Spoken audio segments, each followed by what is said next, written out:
Okay बच्चे, आज हमने जो वेव्स के कुछ इंपॉर्टेंट क्वेश्चंस करनी है, पास्ट पेपर क्वेश्चंस जो बेसिक्स को हमने वेव्स के बारे में पढ़ा है, वो उसी से रिलेटेड कुछ क्वेश्चंस कर रहे हैं हम। सबसे पहला क्वेश्चन देखिए, ये मई जून जी 2024 में आ चुके हैं। A progressive wave transverse wave travelling from left to right as shown in the figure. Okay, this is a graph or shape of the transverse wave. और इसमें दो वर्ड यूज हुए हैं बच्चों, प्रोग्रेसिव एंड ट्रांसवर्स। पहले तो उनको हम जहन में रिवाइज कर लें अपने। प्रोग्रेसिव वेव्स बेसिकली वो वेव्स होती हैं जिनमें एनर्जी आगे ट्रैवल करती है in the form of waves. जी जी। और ट्रांसवर्स वेव्स वो होती हैं जिनमें पार्टिकल्स की मूवमेंट परपेंडिकुलर होती है to the direction of wave. तो मतलब वे पार्टिकल जो है अप एंड डाउन मूव करते हैं और वेव्स लेफ्ट टू राइट या राइट टू लेफ्ट जाती हैं, 90 का एंगल बनता है, तो उनको जी बोलते हैं ट्रांसवर्स वेव। अब इस वेव्स में कुछ पॉइंट्स उसने दिखाए हैं आर एंड टी, और फिर आगे पूछता है R and T R points on the waves, state the phase difference between the point R and T. Okay, अब देखें, ये आर किस पे आ रहा है, क्रेस्ट पे, ये इसका ट्रफ आ रहा है, और ये नेक्स्ट इसके मीन पोजीशन टी पे आ रहा है। अगर हम इसको फेज डिफरेंस देखें, फेज डिफरेंस ये होता है इसके बेसिकली इनके बीच में एंगल। अगर मैं इसमें से आर आर, और टी के बीच में एंगल। जी आर और टी में फेज डिफरेंस निकालना है, एंगल निकालना है। ये अगर हम देखें तो ये कितने एंगल पे आ रहे हैं, दिस इज 90। ये तो 19 ही बनता फिर। जी जी 90 पे आ रहे हैं, क्योंकि अगर हम यहाँ से वेव्स को स्टार्ट करें और यहाँ पे ख़त्म करें तो ये ज़ीरो होगा, दिस इज 90। ये जो हो जाएगा 180, और यहाँ से अगर हम डिस्टेंस लेंगे तो ये आ जाएगा आपके पास 270 270, और दिस 360 पे इज बन रहा है फिर। 360 या 2 पाई जिसको कहते हैं रेडियंस में। अब उसने कहा कि इसके दरमियान कितना डिस्टेंस है टी में और आर में।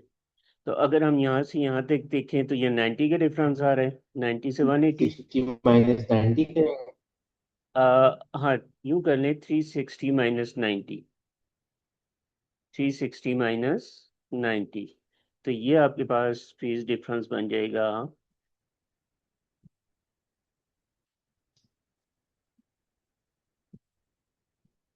360 माइनस 90, दिस वुड बी 270।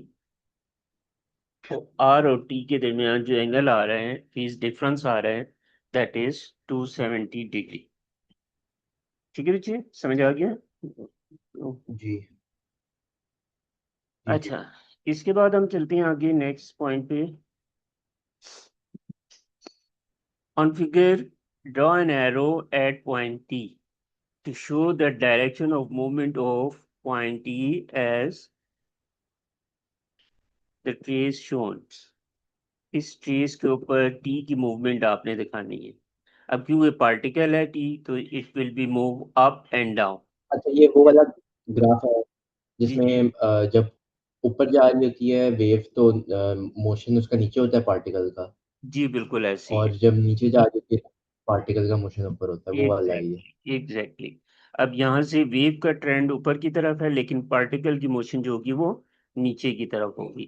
तो आप इसके ऑपोजिट होगा। ऊपर परपेंडिकुलर ड्रॉ कर दें, this will be downward, vertically down. ठीक है, जी वेव की मोशन ऊपर की तरफ और पार्टिकल नीचे की तरफ। जी अच्छा, इसके बाद नेक्स्ट पार्ट पे आ जाए, कहता है the horizontal distance between R and T is 0.62 centimetre. ये डिस्टेंस दे रहा है आर और टी के दरमियान, as shown in figure. Okay, the speed of the wave is 0.27 metre per second and calculate the frequency of the. अच्छा, अब speed metre per second में गिवन है और डिस्टेंस आपको 0.62 सेंटीमीटर में। अभी पहले आप इसमें से वेव लेंथ निकालेंगे, आर और टी के दरमियान कितना डिस्टेंस आ रहा है अगर हम देखें। सर इसको लेकिन पहले हम मीटर में नहीं कन्वर्ट करेंगे। जी जी, वो भी करते हैं, एक मिनट पहले हम ये इसमें आर और टी में वेव लेंथ की फॉर्म में कितना डिस्टेंस बन रहा है, क्योंकि अगर हम यहाँ से स्टार्ट करें ना वेव को, यहाँ से, तो एक क्रेस्ट आ गया इसका, एक ट्रफ आ गया, तो यहाँ तक इसकी टोटल लेंथ जो होगी that is wave length lambda, one crest plus one trough. Sir मतलब ये 3/4 वेव बन रही है। Exactly exactly, 3/4 wave length lambda का, और ये डिस्टेंस उसने दिया है 0.62 सेंटीमीटर में, तो इसको 1000 से डिवाइड करके 0.62 मीटर में कन्वर्ट कर दें, जी जी सॉरी 100 से डिवाइड कर दें, या इसको जी। ऐसे करते हैं, एक मिनट है, इसको आप सॉल्व करें, आंसर क्या आता है, लैम्डा को सॉल्व करें। 3/4 उधर जाके डिवाइड हो जाएगा, हमारे पास टोटल वेवलेंथ आ जाएगी। जी बिल्कुल, ये आपके पास पहले वेवलेंथ आप निकालेंगे इसकी, ये वेवलेंथ आपके पास अबाउट कितनी आ जाएगी। करके जी बच्चे कुछ कह रही हैं आप। मैं कह रहा हूँ फिर जो वेवलेंथ फ्रीक्वेंसी वाला जो फॉर्मूला होता है उसमें पुट करेंगे स्पीड और फिर एग्जैक्टली हाँ आ एग्जैक्टली, जाएगा। पहले ये वेवलेंथ को सॉल्व करें ना, इसका आंसर क्या बन रहा है आपके पास, 1 मिनट दें, 1 मिनट। 0.62 डिवाइडेड बाय 100, 4 से मल्टीप्लाई करेंगे और 3 से डिवाइड करेंगे, तो ये अब आउट आपके पास आना चाहिए मेरे ख्याल 0.83 टेन रेज़ पावर सर ये 8.8.26 8. मल्टीप्लाई बाय 10 और -3 आ रहा है। ओके, 8.626 तो 0.8.26 into 10 raise minus multiply by 10 और -3। -3, ठीक है, इसको इसी में लिख दें, ये आपके पास लैम्डा आ गया, ठीक है। अब आपने क्या करना है इसका आगे, जी वेवलेंथ, फ्रीक्वेंसी अ, बेसिकली, wave- फ्रीक्वेंसी, हाँ जी, स्पीड आपको दे दी है, वेवलेंथ आपने निकाल ली है, तो v is equal to f lambda का फार्मूला यूज करें। v is equals to frequency into wavelength है ना। जी, v is equal to, sir क्या स्पीड दी है। स्पीड आपको गिवन है पॉइंट 0.27, इसकी वैल्यू पुट करें इसमें। 0.27। जी,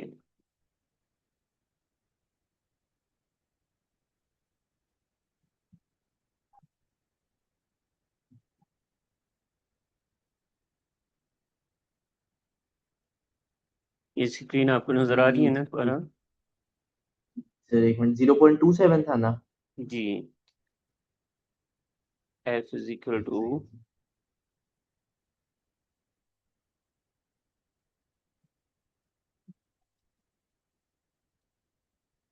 8.26,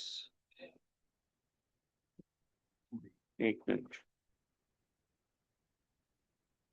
zero, sir answer 3.26 multiply by 10 और टू द पावर -5 आ रहा है। ठीक हो गया। आपने ये वैल्यूज लगाई हैं, 8.26 जी जी यही। इंटू 10 रेज माइनस, तो आंसर आपके पास, कैलकुलेट करते हैं इसको, 3.26 मल्टीप्लाई बाय 10 और टू द पावर -5। 3.26,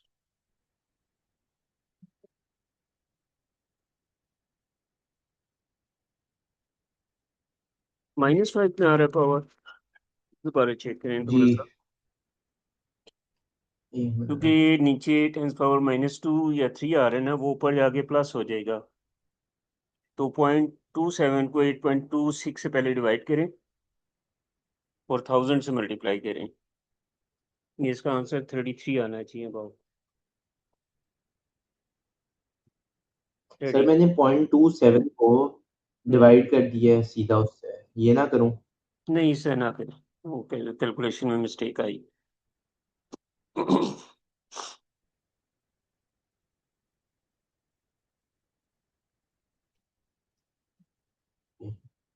जी बच्चे हो गया। 1 मिनट सर। अच्छा सर, वो मैंने जब उसे कैलकुलेटर में एज अ फ्रैक्शन पुट कर दिए ना डिवाइड के अलावा, हम्म, तो फिर 2.6 आंसर आ रहा है। जी जी। तो इसलिए आप ऐसे करें, इनको अलग अलग डिवाइड करें और ये 10⁻³ ऊपर जाके पॉजिटिव हो जाएगा इंडिसेस, तो उसको डायरेक्ट मल्टीप्लाई, वो 33 हर्ट्ज आंसर आने की। ठीक है, जी ओके। अब इसके नेक्स्ट पार्ट की तरफ चलते हैं। इसके नेक्स्ट पार्ट में पूछा बेसिकली ये,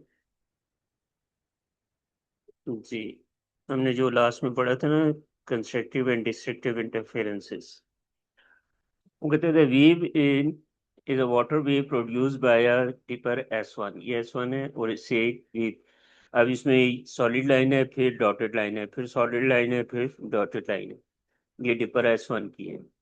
Attached to the vibrator ji in a ripple tank, and identical dipper S2 is attached to the same vibrator. The two dipper produce an interferent position, the pattern on the water in the tank as shown in the figure.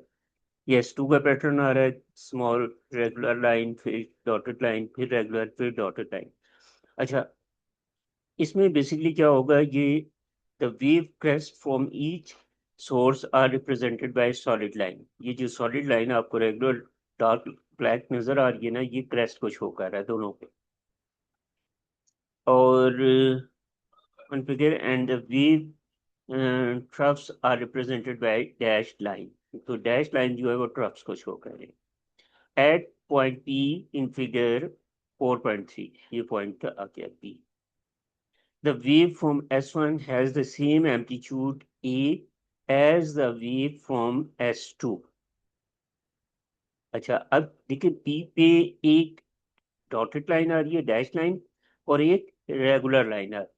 मतलब S1 का crest आ जी। रहा है और S2 का trough आ रहा है, दूसरे और दोनों ट्रैक का आ रहा है। एम्पलीट्यूड सेम है। तो जहन में कुछ आ रहा है, हमने कंस्ट्रक्टिव डिस्ट्रक्टिव पढ़ा था, तो यहाँ पे कौन सा इंटरफेरेंस सुपरपोजिशन हो फिर रही है? आई थिंक ये था ना कि जब दोनों क्रस्ट थे तो फिर डिस्ट्रक्टिव था, हम्म। है ना? नो, नहीं, नहीं, दोनों उल्टा क्रेस्ट, था। जी उल्टा था।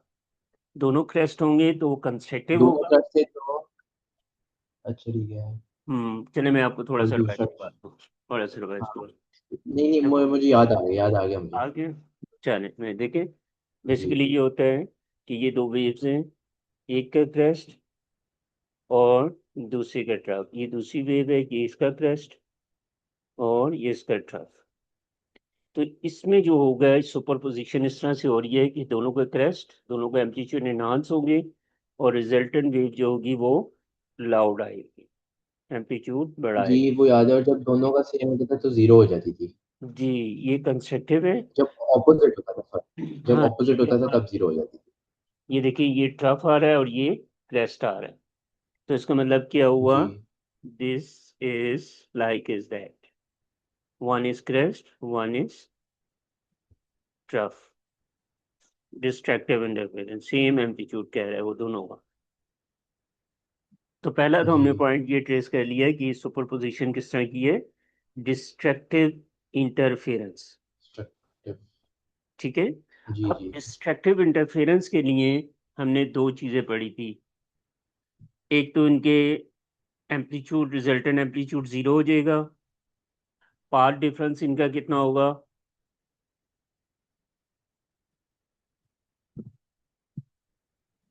पाथ डिफरेंस जो है दैट इससे तो इज, टोटली डेड नहीं हो जाती बिल्कुल, वेव ही। जी इससे तो टोटल बिल्कुल जीरो नहीं हो जाती, हाँ मतलब हाँ, स्ट्रेट बिल्कुल। स्ट्रेट हो जाएगा ना, इसका रिजल्टेंट जो होगा ना वो ऐसे आएगा, नो वे, जी जी। नो रिजल्टेंट वे। तो ये कब होगा, जब इनके दरमियान पार्ट डिफरेंस आपने ये याद रखने हैं कि 2n-1 इंटू λ/2 हो, ये पार्ट डिफरेंस हो। और फेज डिफरेंस का मतलब होता है एंगल। एंगल जो होता है इनके दरमियान 2n-1 पाई, ये कंडीशन आपने याद रखनी है डिस्ट्रक्टिव इंटरफेरेंस के लिए। 2n-1 लैम्डा बाई 2 और 2n-1 पाई, और n जो होता है इसकी वैल्यू आपके पास होती है 0, 1, 2, 3 सो ऑन। अब अगर हम n की वैल्यू है यहाँ पे 0 पुट करें तो ये इसका इंटीग्रल मल्टीप्लाई क्या आ जाएगा, minus lambda by 2 path difference. और n की वैल्यू 1 पुट करें तो 2 इंटू 1 2 -1 और लैम्डा बाई 2, तो इसका आंसर बनेगा लैम्डा बाई 2 अगर n की वैल्यू 1 पुट करेंगे। जी इसी तरह से पार्ट डिफरेंस के लिए सर, हम ये n की कंडीशन वैल्यू क्या किस पुट करते हैं? जी, n की वैल्यू हम किस बेसिस पे चूज करते हैं? ये गिवन होती है वहां पे हमारे पास कि अब जैसे ओह अच्छा, ठीक है। यहाँ पे ये क्रेस्ट और ट्रफ इसका मिल रहा है तो इसको हम कहेंगे 1/2 ऑफ लैम्डा बाई 2। एक ओह क्रेस्ट ठीक और एक है। ट्रफ मिल रहा है दोनों का, तो ये 1 n की जगह, इस पूरे की जगह 1 आंसर बनेगा और उसको हम लैम्डा बाई 2 करेंगे। बेसिकली ये 3 की वैल्यू बनेगी। यहाँ पे 2 पुट करेंगे, 2 इंटू 2 4, 4-1 3/2 लैम्डा। अब वो 3/2 लैम्डा किस तरह से बन रहा है ये देखें। अगर हम देखें, एक ये पहला क्रेस्ट आ रहा है, फिर ट्रफ है, फिर क्रेस्ट है, फिर ट्रफ है, फिर क्रेस्ट है, फिर ट्रफ है, फिर क्रेस्ट है, फिर ट्रफ आ रहा है। तो यहाँ पे ये इसकी 2 वेव्स कंप्लीट हो रही हैं, तो इसलिए इनकी जगह यहाँ पे हमने 2 पुट किया, तो ये 3/2 लैम्डा। आपने सिर्फ इतना याद जी रखना है डिस्ट्रक्टिव इंटरफेरेंस के लिए 3 पॉइंट्स आपने बनाते हैं। कंस्ट्रेट crest of one fall on the trough of other, so it is destructive interference। पहला पॉइंट लिखना है। दूसरा पॉइंट, पार्ट डिफरेंस इसका ये होगा और फेज डिफरेंस इसका ये होगा। ये जनरल कंडीशन आप याद कर लें। जहां भी कंस्ट्रक्टिव डिस्ट्रक्टिव इंटरफेरेंस के बारे में बात हो तो ये चीज 3 चीजें बता दें कि डिस्ट्रक्टिवली इंटरफेरेंस में क्या हो रहा है, crest of one fall on the trough of other and their part difference is 2n-1 lambda by 2 and phase difference is 2n-1 lambda by pi c। ये 3 पॉइंट्स, क्योंकि इसने यहाँ पे आगे पूछा है इसमें, ये देखें आगे हम, और ये कितने पॉइंट कर रहे हैं, हाँ देखिए, describe and explain the amplitude of the resultant wave eight point P. अब आपने इसको डिस्क्राइब भी करना है और बेसिक एक्सप्लेन भी करना है। ये 3 मार्क्स का। बता दें इनके डिस्ट्रक्टिव है और एम्पलीट्यूड ओवरऑल रिजल्टेंट वेव का 0 हो जाएगा, ये बता देंगे ना बस। ये बताना है और साथ आपने पार्ट डिफरेंस और फेज डिफरेंस भी बताना है, कंडीशंस भी बतानी है, ओह क्योंकि ये ठीक। 3 नंबर का है। ओके। ठीक है, इसलिए मैं इसकी डिटेल आपको करवा दूँ। अच्छा जी, इसके बाद आ जाइए दूसरा एक और फॉर्मूला point। लिख बेसिक जी जी, हाँ, बेसिकली मैं फॉर्मूला लिख दूंगा ना फेज उसका और डिफरेंस का और उसका। पार्ट डिफरेंस का है, बिल्कुल जनरल फार्मूला लिखते हैं आप उसको। सही। अच्छा, अब आगे आते हैं, एक और क्वेश्चन 24 में आया इसी टॉपिक से, 24P22 क्वेश्चन 5 है। By reference to the direction of propagation of energy, state what is meant by the transverse wave। अब ट्रांसवर्स में ये मैंने तो आपको अभी हमने बताया था, हाँ, vibration of the particle are perpendicular to wave pattern या वेव प्रोपगेशन। जिस डायरेक्शन में वेव जा रही है उसके परपेंडिकुलर मूवमेंट होगी पार्टिकल्स की। सर ट्रांसफर्स और इलेक्ट्रोमैग्नेटिक था ना? इलेक्ट्रोमैग्नेटिक नहीं। ट्रांसवर्स वेव्स होती हैं, लेकिन जरूरी नहीं है ट्रांसवर्स हाँ वेव वो। इलेक्ट्रोमैग्नेटिक हो। इलेक्ट्रोमैग्नेटिक वेव्स ट्रांसवर्स लाजमी होंगी, लेकिन ट्रांसवर्स अब जैसे आपके पास रोप वेव्स है, वाटर वेव्स हैं, वो मैकेनिकल वेव्स हैं, लेकिन वो इलेक्ट्रोमैग्नेटिक। मैकेनिकल जो है वो पैरेलल टू वेव मोशन करता है ना, वाइब्रेशन। सॉरी, दोबारा बोलें, क्या कह रहे हैं? मैकेनिकल वेव्स जो होती हैं वो उसकी vibration of particle is parallel to the wave motion ना। नो नो नो, वो लॉन्गिट्यूडनल वेव्स होती हैं। ये ओहो पीछे हाँ, आप शुरू में पढ़े लॉन्गिट्यूड ना, सॉरी। देखो, वेव्स ना हम नेचर के हिसाब से डिवाइड करते हैं वेव्स की टाइप्स को, उसकी पैटर्न के मुताबिक करते हैं।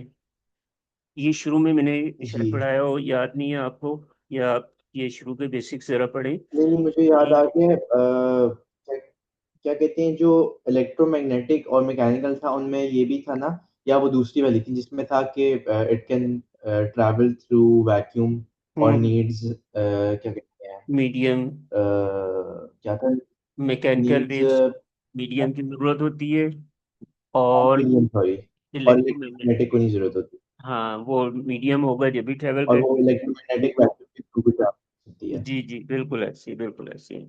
तो बस ये याद रखना है कि such waves which required a medium for their propagation are called mechanical waves. For example water waves, जी रोप वेव्स, ये मैकेनिकल वेव्स हैं। इनमें मीडियम, वाटर वेव्स में वाटर है, रोप वेव्स में रोप है, साउंड वेव्स में एयर है। तो मीडियम होगा तो ये ट्रैवल करेंगी आगे, और अगर मीडियम नहीं होगा तो ये ट्रैवल नहीं करेंगी। दूसरी थी, हमने पढ़ी थी electromagnetic waves, such waves which do not require a medium for their propagation, these are called transverse waves. जी। जिसमें हम 7 टाइप्स ऑफ स्पेक्ट्रम पढ़ते हैं, इलेक्ट्रोमैग्नेटिक स्पेक्ट्रम, वो सारी ट्रांसवर्स वेव्स हैं। माइक्रोवेव, एक्सरे, सारी गामा, ये सब। जी, उसको अभी हम आगे भी पढ़ेंगे, उसकी अब हमें वेवलेंथ भी याद रखनी है, और फ्रिक्वेंसीज का रीजन भी याद रखना है उनका। ओ लेवल आईजी में तो जरूरत नहीं थी, लेकिन अब करना पड़ेगा। जैसे ये इसी में सेकंड पार्ट आ रहा है। A space telescope is designed to detect electromagnetic radiation with wavelengths in the range 12 micrometer to 28 micrometer। तो वो जो स्पेक्ट्रम है उसके ऊपर ये रेंज लिखी होती है। अब ये जो वेव्स हैं जिनकी वेवलेंथ 12 माइक्रोमीटर से 28 माइक्रोमीटर हो, उनको हम बेसिकली किस कैटेगरी में डालते थे? इंफ्रारेड रीजन में। तो जब ये रेंज बताई जाएगी तो ये रेंज अब आपको याद रखनी है, इसको हम कहते हैं इंफ्रारेड रेडिएशन। और सर क्या कहते हैं, जो वेवलेंथ होती है वो इंक्रीज करती है ना टुवर्ड्स गामा रेस। हाँ जी, गामा नहीं। रेज की तरफ डिक्रीज होती है, जी जी, एग्जैक्टली, सॉरी। रेडियो वेव्स की तरफ इंक्रीज होती है। हाँ ठीक है। ठीक है। और फ्रिक्वेंसी जो होती है वो वो गामा इंक्रीज रेज की होती सबसे है। ज्यादा होती है, और रेडियो वेव्स की सबसे कम होती है। ठीक है। ठीक है। अच्छा जी। बच्चों, अब आगे देखिए। A detector on another space telescope detects an electromagnetic wave. The signal from the detector is transmitted to Earth and displayed on an oscilloscope as shown in the figure 5.1. The frequency of the signal displayed on the oscilloscope is equal to the frequency of the detected electromagnetic waves. Okay. तो अब इसमें वो कह रहा है आगे,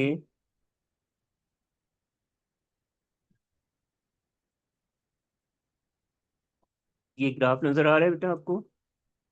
जी sir. अच्छा, इसमें देखिए मैंने इसको सॉल्व भी किया हुआ है।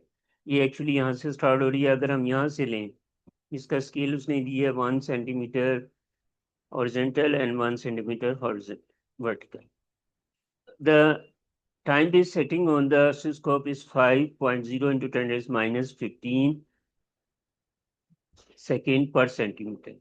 इसका मतलब ये है कि 1 सेंटीमीटर जो है ना, ये हॉरिजेंटल लाइन, ये कितने को शो कर रही है? 5 into 10 रेज -15 सेकेंड को। जी। ठीक है। ये टाइम बेस्ड सेटिंग है ऑसिलोस्कोप पे। Calculate the wavelength of the detected electromagnetic wave. Wavelength find करनी है। इलेक्ट्रोमैग्नेटिक वेव्स है, हमें उसके मालूम है, they are travel with the speed of light. तो स्पीड ऑफ लाइट तो होगी 3 into 10 8 मीटर पर सेकेंड। और हमें इसकी वेवलेंथ कैलकुलेट करनी है। हम यहाँ से पहले सर क्या वो करेंगे? 6 हो जाएगा ना, बाद में काउंट करेंगे। पहले हम टाइम पीरियड निकालेंगे इसका, और फिर उसके फ्रिक्वेंसी निकालेंगे। तो देखिए टाइम 6 पीरियड, सेंटीमीटर बनेगा ऐसे। हाँ जी, हाँ जी, देखिए यहाँ से स्टार्ट अगर हम लेते हैं तो कितने ब्लॉक्स आ रहे हैं? ये 1 + 1 ट्रफ, 1 2 3 4 5 6 ब्लॉक आ रहे हैं वन वेव में, और वन ब्लॉक 5 × 10⁻⁻15 का है, तो टाइम पीरियड कितना हो जाएगा? इसका आ जाएगा आपके पास टाइम पीरियड 6 × 5 × 10⁻⁻15। तो इसको हम सॉल्व कर जी लेंगे। 3 × 10⁻⁻15 हो जाएगा, 16 सॉरी। और फिर हम इसका फार्मूला लगा देंगे, v = f λ। फ्रिक्वेंसी हमने इसका रिवर्स करके ले लिया। ये समझ आ गया सारा? जी जी समझ आ गई। या मैं सॉल्व कर दूं उसको? नहीं समझ आ गई है। अच्छा, बस इसमें सिंपल पहले उसने टाइम पीरियड निकाल लिया है। टाइम पीरियड आपके पास 6 × 10⁻, 5 × 10⁻,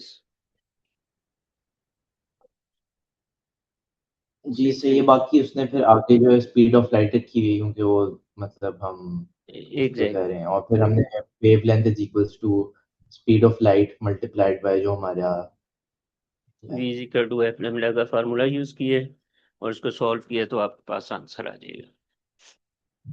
ठीक है, तो ये दोनों क्वेश्चन आपने इस तरह से प्रैक्टिस करने हैं। अब जरा देख लें, ठीक है। क्वेश्चन इंपॉर्टेंट क्वेश्चन है, वेव से रिलेटेड है, उनको अच्छी तरह से प्रैक्टिस करेंगे। उसके जी बाद हम देख लेते हैं थोड़ा सा और। हाँ, इस क्वेश्चन में कह रहा है, जल्दी से हम देखते हैं, ये 23 में आ चुका है। Train travels at a constant high speed along a straight horizontal track towards an observer standing adjacent to the track as shown in the figure। Okay, ये ट्रेन आगे पीछे, ये ट्रैक है आपके पास, ये ऑब्जर्वर है। The train sound the horn continuously as it approaches the observer from time t is equal to 0 until it is well past the observer at time t is equal to 2 t2। The train passes the observer at time t is equal to t1। जब train इसके पास थी उस time क्या था? t1, और जब इसको well पास कर गई आगे चलेगी T1 तो था। t2 टाइम था। जी ठीक है, the horn ji. emits a sound wave of the constant frequency fs। अब उसने क्या है कि on figure 5.2 sketch the variation of the frequency of sound heard by the observer with the time t from t is equal to 0 to t is equal to t2। Okay, अब हम इसका sketch देखते हैं इसके sir तो ऊपर। Basically पहले आवाज ज्यादा आ रही थी। एग्जैक्टली नहीं, पहले आवाज कम थी, फिर ज्यादा हुई और फिर एकदम दोबारा कम हो गई। एग्जैक्टली हमें सिर्फ ये बताना है इस पे। तो ऊपर जाके नीचे आएगा बस मुझे लगता है। हाँ, पहले ये और साउंड, और पहले आपने एक टी ग्राफ वन पे जो है वो मैक्स पे जाएगा। 0 से t1 पे मैक्सिमम इस तरह से ग्राफ हॉरिजॉन्टल लाइन शो करनी है फ्रिक्वेंसी की। जी जी जी। और t1 से t2 तक जब वो पास कर जाएगा तो वो फ्रिक्वेंसी से कम हो जाएगी।